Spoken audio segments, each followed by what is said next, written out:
साबिक वज़ीर आज़म जुल्फ़िकार अली भुट्टो को फेयर ट्रायल नहीं मिला। हाई कोर्ट और सुप्रीम कोर्ट से दी गई सजा की कार्रवाई आइन में दर्ज बुनियादी हुकूक की खिलाफ थी। मुशावरती इख्तियार समात में शहादतों का दोबारा जायजा लेने का आइन और कानून में कोई मैकेनिज्म मौजूद नहीं। ये अदालत तफसीली वजूहात में भुट्टो ट्रायल में बड़ी आइनी और कानूनी खामियों की निशानदही करेगी। सुप्रीम कोर्ट के 9 रुकनी बेंच की सदारती रेफरेंस में मुतफ़िका राय। इस्लामाबाद से अब्दुल क़य्यूम सिद्दीकी की रिपोर्ट। साबिक वजीर आजम जुल्फ़िकार अली भुट्टो को फेयर ट्रायल नहीं मिला। जनरल ज़ियाउल हक की आमरीत में साबिक वजीर आजम जुल्फ़िकार अली भुट्टो को अहमद रजा कसूरी के कत्ल में लाहौर हाई कोर्ट और सुप्रीम कोर्ट से दी गई सजाए मौत में अदल और इंसाफ के तकाजे पूरे नहीं किए गए थे। भुट्टो केस पर सदारती रेफरेंस में सुप्रीम कोर्ट की राय सुना दी गई। चीफ जस्टिस पाकिस्तान जस्टिस काजी फाइज ईसा की सरबराही में 9 रुकनी लार्जर बेंच ने ये राय मुतफ़िका तौर पर दी है। सुप्रीम कोर्ट ने सदारती रेफरेंस के 5 सवालों के जवाब में करार दिया है कि आइन और कानून में ऐसा कोई तरीक़ाकार नहीं कि मुशावरती इख्तियार समात में भुट्टो की सजा के फैसले को नज़रसानी मुस्तरद होने और हतमी करार दिए जाने के बाद कलअदम करार दिया जाए। इस इख्तियार समात में शहादतों का दोबारा जायजा नहीं लिया जा सकता। ताहम अदालत फेयर ट्रायल न होने के हवाले से बड़ी आइनी और कानूनी खामियों की तफसीली वजूहात में निशानदही करेगी। जुल्फ़िकार अली भुट्टो के नवासे बिलावल भुट्टो जरदारी भी इस मौका पर अदालत में मौजूद थे। अदालती राय सुनने के बाद वो जज्बाती होकर आपदीदा हो गए। जो बुनियादी बात है कि अदालत ने ये माना है कि कायदे अवाम शहीद जुल्फ़िकार अली भुट्टो को फेयर ट्रायल नहीं मिला। जुडिशरी ने ये वाज़ेह कहा कि हमें अपने माजी के गलतियों को दुरुस्त करने के लिए ये फैसला सुना रहे हैं। सुप्रीम कोर्ट की ये राय आने में 12 साल लगे हैं। इस दौरान 7 चीफ जस्टिस आए, लेकिन सदारती रेफरेंस समात के लिए मुकर्रर ना हुआ। 12 दिसंबर 2023 को चीफ जस्टिस पाकिस्तान जस्टिस काजी फाइज ईसा की सरबराही में 9 रुकनी लार्जर बेंच ने 7 तवील समातों के बाद 4 मार्च 2024 को राय महफूज की, जो 6 मार्च को सुनाई गई। सुप्रीम कोर्ट ने जुल्फ़िकार अली भुट्टो को फांसी की सजा के फैसले को 44 साल बाद अदल और इंसाफ के तकाज़ों के बरक्स करार देते हुए इसे अपने माजी की गलती भी तस्लीम किया है। शराय दस्तूर से अब्दुल क़य्यूम सिद्दीकी, जियो न्यूज़, इस्लामाबाद।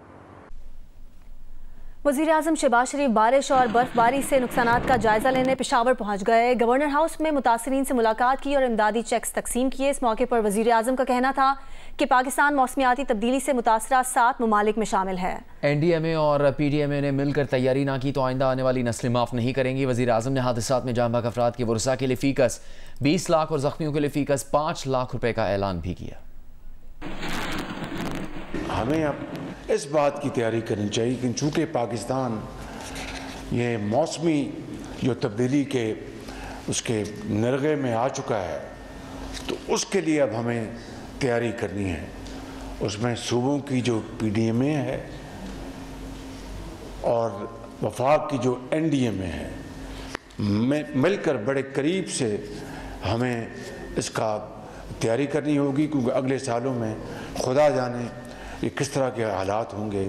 अगर हमने तैयारी ना की तो फिर हमें आइंदा आने वाली नस्लें माफ़ नहीं करेंगी। यकीन है कि यहाँ की हुकूमत इंशाअल्लाह इसमें पूरी तरह अपनी तैयारी करेगी और मैं आपको यकीन दिलाता हूँ कि वफाक की तरफ से हम इंशाअल्लाह इसमें पूरी कोऑर्डिनेशन करेंगे सूबों के साथ, सूबाई हुकूमतों के साथ।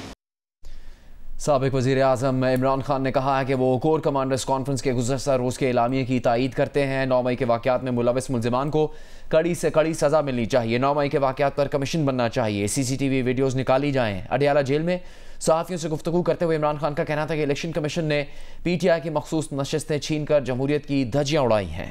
उन्होंने कहा कि PTI को मखसूस नशिस्तें ना देकर जुल्म किया गया। इमरान खान का ये भी कहना था कि इलेक्शन में धांधली इलेक्शन कमीशन ने की है। इलेक्शन में धांधली के खिलाफ पुरअमन एहतजाज करना चाहते हैं। IMF को लिखे गए ख़त पर साबिक वज़ीर आज़म ने कहा कि ख़त इसलिए लिखा क्योंकि सियासी इस्तेहकाम के बगैर माशी इस्तेहकाम मुमकिन नहीं। हमारा 70% पैसा कर्जे उतारने में चला जाता है। बानी PTI का कहना था कि वो फ़ौज के खिलाफ नहीं और ना ही तसादुम चाहते हैं। 8 फरवरी के बाद से किसी ने उनसे राबता नहीं किया। उन्हें मालूम है कि उनसे राबता क्यों नहीं किया गया, लेकिन वो बताना नहीं चाहते।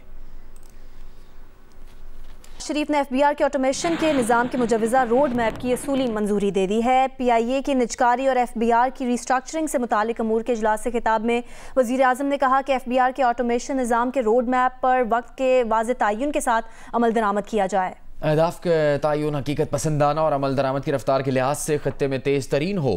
ہمیں 24 گھنٹے مسلسل محنت سے ہدف حاصل کرنا ہے. ہمارے پاس ضائع کرنے کے لیے مزید ایک لمحہ بھی نہیں. یہ ملک کے روشن مستقبل اور معاشی بحالی کا سوال ہے. وزیر اعظم نے PIA کی نشکاری پر عمل درآمد کے لیے حتمی شیڈول طلب کر لیا. کہا کہ لاپرواہی برداشت نہیں کی جائے گی. شفافیت کو 100% یقینی بنایا جائے. وزیر اعظم نے ٹیکس وصولیوں اور ریونیو سے متعلق زیر التوا مقدمات کے حل کے لیے وزارت قانون سے سفارشات طلب کر لی.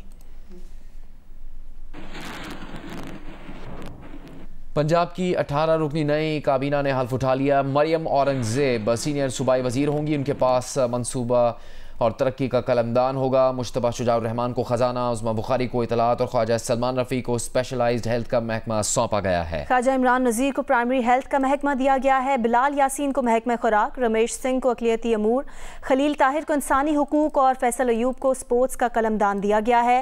شافع حسین کامرس اینڈ انڈسٹری کے وزیر ہوں گے.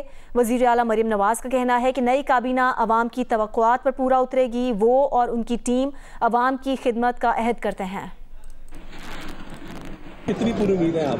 بہت پوری امید ہے انشاءاللہ. اور کیبنٹ میں بھی ہم نے بڑے اہل لوگ لیے ہیں، ینگ لوگ لیے ہیں اور فورن کوالیفائڈ لوگ لیے ہیں، ایجوکیٹڈ لوگ لیے ہیں ماشاءاللہ. کچھ ایکسپیرینس لوگ بھی ہیں اور انشاءاللہ بہت اچھا ہوگا. خدمت کریں گے دل سے عوام. یہ پورا پیکیج بنا رہے ہیں جس میں ہم ان کو انسینٹیو دیں گے، ٹیکس فری زونز دیں گے، ان کو انڈر ون روف ساری سروسز ملیں گی، کوئی ریڈ ٹیپزم نہیں ہوگا. اور میں یہ چاہتی ہوں کہ پنجاب انویسٹمنٹ کا ہب بنے، لوگ اپنی انویسٹمنٹ لے کے آئیں. ابھی ایک اہم خبر ہے. پاکستان ایتھلیٹکس فیڈریشن کے چیئرمین اکرم ساہی اپنے عہدے سے مستعفی ہو گئے ہیں. اکرم ساہی نے اپنے استعفے میں لکھا کہ ان کی نیک خواہشات پاکستان ایتھلیٹکس فیڈریشن کے ساتھ ہیں. انہوں نے ایک دہائی سے زیادہ مکمل وقار اور پروفیشنلزم کے ساتھ اس عہدے پر ذمہ داریاں نبھائی ہیں. وہ فیڈریشن میں شامل ان تمام ممبران کا شکریہ ادا کرتے ہیں جنہوں نے ان کو سپورٹ کیا اور ان سے مکمل تعاون کیا. خیبر پختونخوا کی 15 رکنی کابینہ نے حلف اٹھا لیا ہے. گورنر خیبر پختونخوا غلام علی نے کابینہ سے حلف لیا.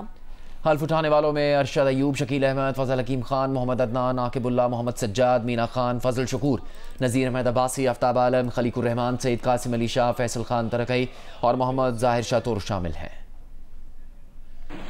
MQM پاکستان کی رابطہ کمیٹی تحلیل کر دی گئی ہے. ذرائع MQM کے مطابق رابطہ کمیٹی کو آڈیو لیک سامنے آنے کے بعد تحلیل کرنے کا فیصلہ کیا گیا. ترجمان MQM کا کہنا ہے کہ کنوینر ڈاکٹر خالد مقبول نے مرکزی ایڈ ہاک کمیٹی بنا دی ہے. مرکزی ایڈ ہاک کمیٹی کے کنوینر خالد مقبول صدیقی ہوں گے. کمیٹی میں مصطفیٰ کمال، فاروق ستار، نسرین جلیل، انیس قائم خانی، کیف الورا، رضوان بابر شامل ہیں. ترجمان کا مزید کہنا ہے کہ دوسرے مرحلے میں تمام شعبے، صوبائی کمیٹی، زونز، ٹاؤنز، UCs کی تنظیم نو کی جائے گی.